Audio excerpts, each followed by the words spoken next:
If you're looking to level up your inside game, boy have I got the project for you. Hello, I'm Paula Jean and welcome back to my channel where I share about some of the things that I make.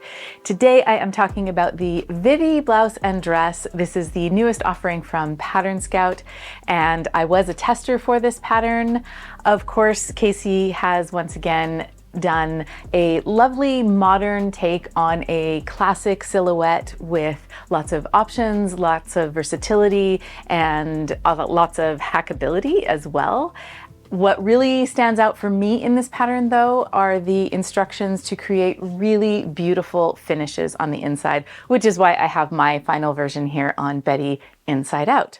So before I dive into the pattern, if you're looking at the top that I'm wearing and thinking, hey, that looks kind of familiar, kind of not, this is the muslin that I made for the wrap top in my last video, and I went ahead and recut the front pieces and I overdyed it. I used RIT dye in a color that they call teal.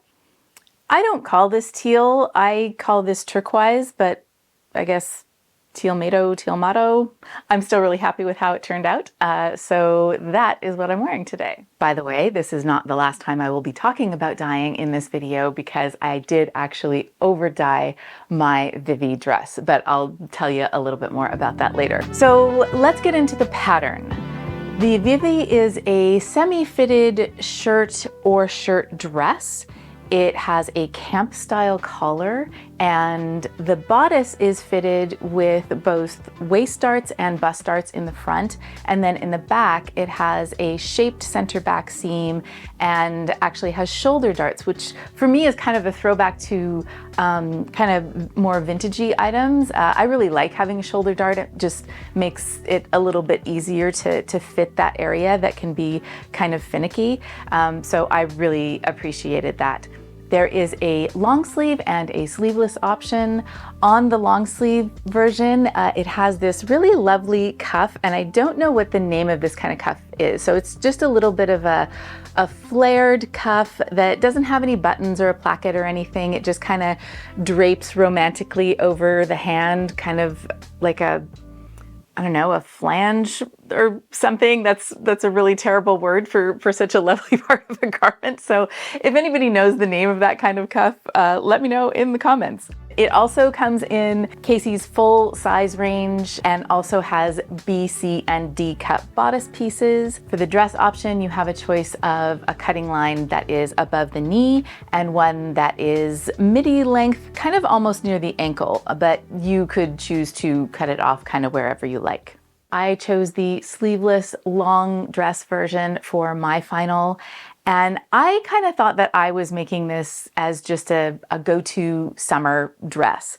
But once I started pulling out other items in my wardrobe, I realized that I can actually wear this with so many things all year long. I can layer it, I can wear it open or closed or half open, and it goes with any number of accessories and shoes in my wardrobe. So this has actually become a piece that I can't believe I didn't already have in my wardrobe. So all hail the humble shirt dress and all of its possibilities. The fabric that I used was actually another chunk of the linen duvet cover that I had acquired last year, and I had used another chunk of it to make the Flora dress, also by Pattern Scout, and I had over dyed it. And that thing is the gift that keeps on giving because I have now made 2 long dresses out of it. I still have another chunk left over that I can probably get like a camisole or a vest out of.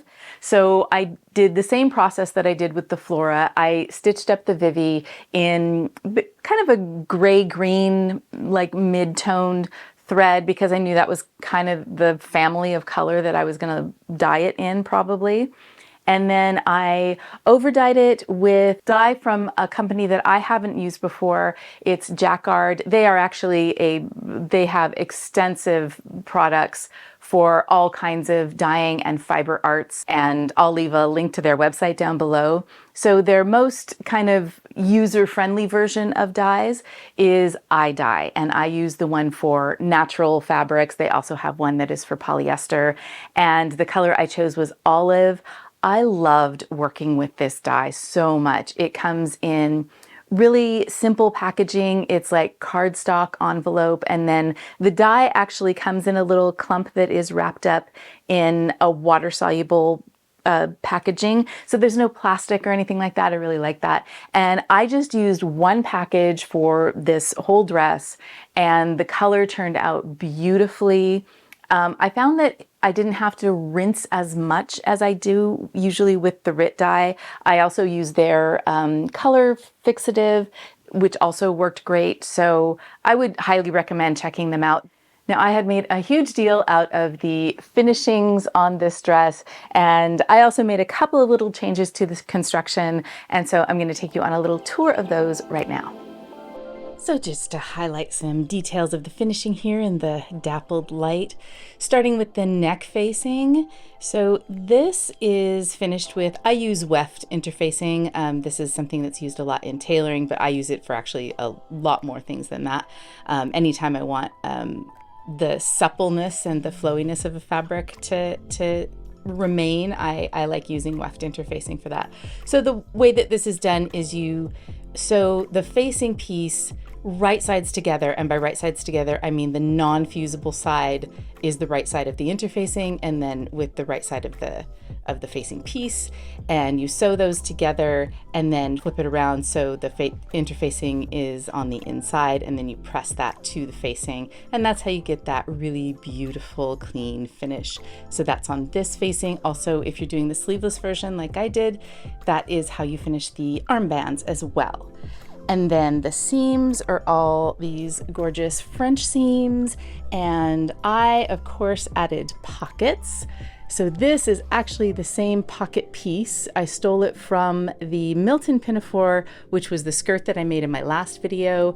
The only thing that I had to do is, because the waistband of the Milton pinafore is a little bit more curved, I just added a little bit to the piece to match it with this waistband and installed it the same way, and that worked great.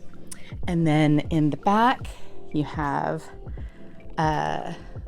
center back French seam. The waist is finished with a felled seam, so that's also really nicely finished. And then for the midi version, which is what I did, in the instructions there are 2 slits on the side seams. I changed that and I did 1 center back seam, slit.